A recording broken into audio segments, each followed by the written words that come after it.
आयोजित केला आहे।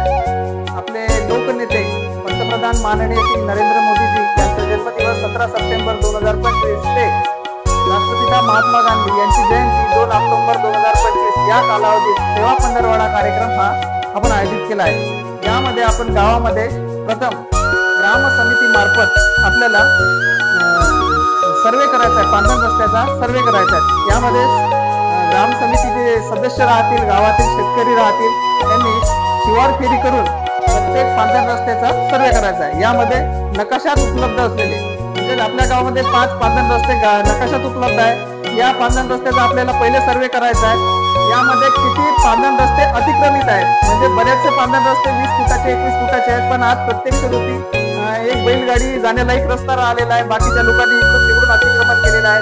त्याची आपल्याला अतिक्रमण झालेले पांढरण रस्ते मोकळे करायचे आहेत। आणि महत्वाचं म्हणजे जे पांढरण रस्ते आपल्याकडे उपलब्ध आहे पण नकाशामध्ये नाही आहेत, अशा पांढरण रस्त्याची आपल्याला यादी बनवायची आहे। ग्रामसभेमध्ये ते ठराव घ्यायचा आहे आणि मग यामध्ये महत्वाची भूमिका आहे भूमी अभिलेख कार्यालयाची।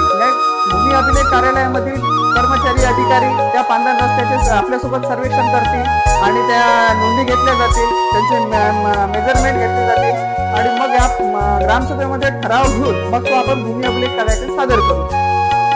याबाबत जर अजून काही माहिती असेल तर साहेब सांगतील।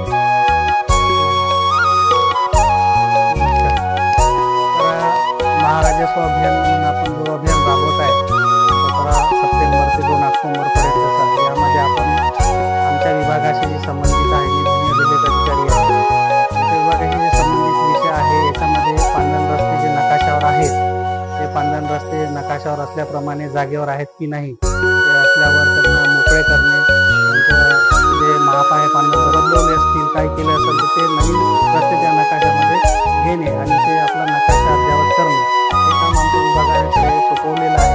त्याप्रमाणे आम्ही त्याच्यामध्ये काम करणार आहोत। यासाठी आपल्या सर्व नागरिकांचे सहकार्य असणे खूप आवश्यक आहे। तर त्याकरता मी सर्वांना आवाहन करतो की आपण सर्वांनी उत्स्फूर्तपणे या अभियानामध्ये राबवून आणि चांगलं सहकार्य करावं अशी मी आपल्या सर्वांकडनं अपेक्षा बाळगतो।